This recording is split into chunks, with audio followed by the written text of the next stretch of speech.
Hello, my name is Abin Al-Huria. The title of this paper is Civilization Jihad, the West's Trojan Horse. This will be in either 5 or 6 parts.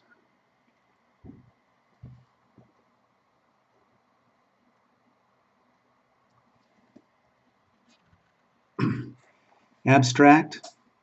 The doctrine of jihad within Islam is examined in detail for its policy implications. It is found that jihad is an inseparable component of Islamic practice, that jihad contains a violent component, that jihad involves revolution and can include subversion and deception as tactics within a host country. It is found that the doctrine of freedom within Islamic theology views man-made governments as enslaving, and that it is the purpose of jihad to free people from human governments, to serve Allah.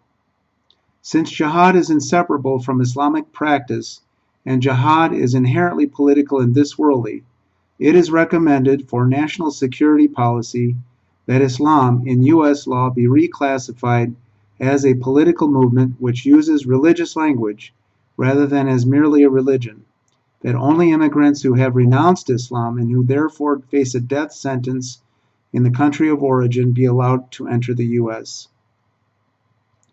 Since the motivation of jihad is Islamic theology, the ultimate solution to terrorism is to refute Islam as a worldview. Belief in the Quran as revelation must be shown to be without basis, and the prophethood of Muhammad must be shown to be unsupported by the historical facts. Liberal democracy must be shown to be more capable of promoting peace and freedom of the human spirit than an Islamic theocracy. Since it is not within the charter of governments to undertake these more theoretical tasks, private individuals and organizations must carry them out. In modern times, the West has been preoccupied with what has been variously called Islamic terrorism, Islamic fundamentalism, or Islamic radicalism. The focus by policymakers has been on identifying and countering terrorist cells both in the homeland and in the country of origin. Although addressing terroristic agents is necessary, it does not get at the root of the problem. The thesis I will put forward, which is not original, is that the genesis of the threat is Islam itself, not the misapplication of Islam. In the media, one gets the impression that terrorists are merely Islamic radicals, or Islamic fundamentalists, or Islamic extremists, or even more misleading, as radical extremists unrelated to Islam. That is, terrorists are portrayed as aberrations of the true, benign, peace-loving Islam. This is a misleading characterization of Islam. Jihad, i.e. the world conquest by Islam, is an essential part of Islam. There is the greater jihad and the lesser jihad. The greater jihad is the struggle for purity and righteousness. It is the effort to be untainted by the world. The lesser jihad is the application of force or violence against the infidel to bring about submission to Allah and the teachings of Islam. Muslims are commanded and authorized by the Quran, the Hadith, and Islamic jurisprudence to struggle for the world domination of Islam. In the Quran, see, for example, 2.190-191, 2.193, 2.216, 2.217, 2.218, 4.74, 4.76, 4.95, 8.12, 8.15 and 16, 8.39, 8.41, 8.59 and 60, 8.65, 9.5, 9.29, 9.73, 9.111, and 48.20. In the Hadith, see, for example, Volume 4, Book 52, Numbers 4, 42, 44, 46, 48, 49, 50, 52, 53, 61, 63, and 64. An example of a modern spokesman for jihad is Sayyid Qutb, died in 1966 in his book Milestones. Islam teaches that it is a religion of peace, but peace in Islamic thought just means a state in which Islam has achieved world domination. In other words, in Islamic thought, peace is the absence of dissent. What the West calls Islamic radicals or Islamic fundamentalists are just Muslims who are obeying the teachings of their scripture and their theologians. They are not distorting the teachings of their religion. They are, on the contrary, faithfully carrying out the mandate of their religion. The West must come to understand that there is no such thing as a moderate Islam. A moderate Muslim and a moderate Islam are expressions of the religion which are not practicing the full teachings of the religion. In the eyes of an obedient Muslim, a moderate Muslim is an oxymoron. A moderate Muslim is an apostate Muslim, is not a Muslim at all in the eyes of Islamic teaching. And in Islamic teaching, apostates are to be killed. Quran 4.89, 2.217, 9.73 and 74, Sahih Bukhari 4.52, 0.260, and 9.8337, 9.84.57. Under the lesser jihad, there are two manifestations: overt warfare or conquest, and what is called civilization jihad, or what Robert Spencer calls stealth jihad, or in common speech, cultural and political warfare and subversion. Islam seeks to overthrow all political power structures, all governments that stand in the way of the world domination of Islam. We know this from histories of jihad. See, for example, Paul Fregosi, Jihad in the West, Muslim Conquest from the 7th to the 21st centuries, and Bat Yor, The Decline of Eastern Christianity under Islam. In fact, it may be said that Islam is a religion in the same sense that communism is a religion, or in the same sense that Nazism was a religion.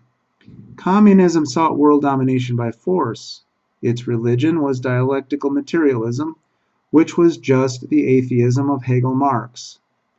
Communism sought world domination by force because Marx had written that the bourgeoisie would never give up its power to allow a classless society. Likewise, Islam seeks world domination by force. Islam seeks to establish a world theocracy, and to do this it must abolish all, quote, human governments. Therefore, jihad must be done by force. Islam's religion is encapsulated in its 5 pillars, and many writers consider jihad to be a 6th pillar.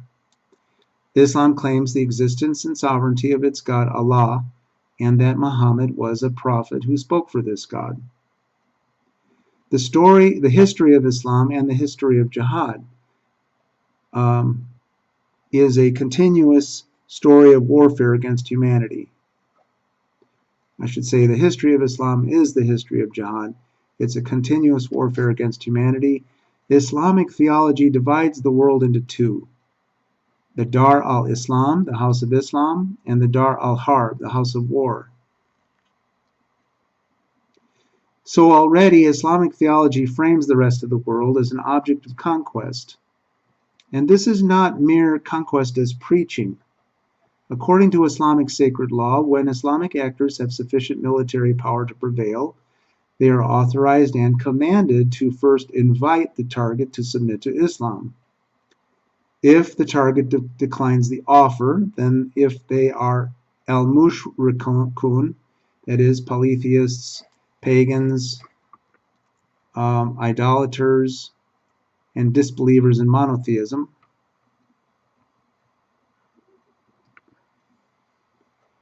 they are killed.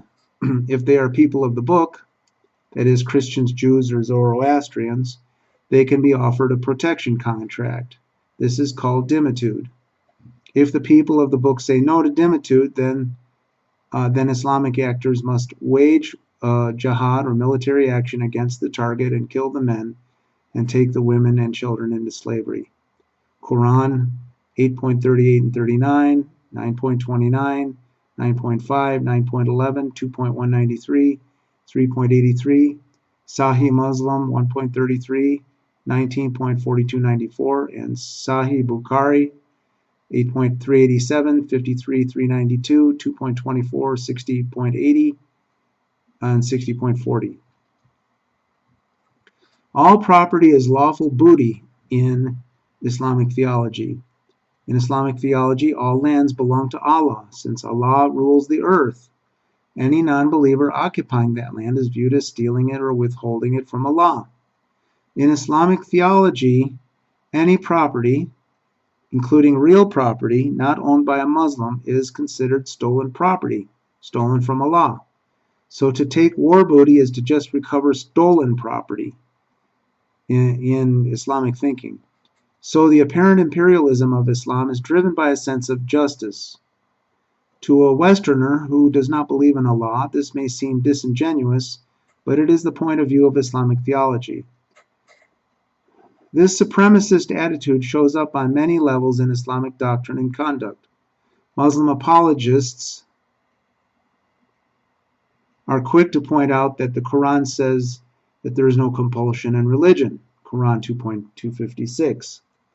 But given the choices above, while it may be true that you can decline their offer, there will be unpleasant consequences. It is sort of like when the mob boss says we'll make him an offer he can't refuse. The history of jihad in Europe, Africa, Central and Southeast Asia is a history of conquest, murder, pillage, rape, slavery, and dimitude. See Andrew Bostom, The Legacy of Jihad, pages 27 through 8. Also see Bat Yor, The Decline of Eastern Christianity under Islam. See also Paul Fregosi, Jihad in the West.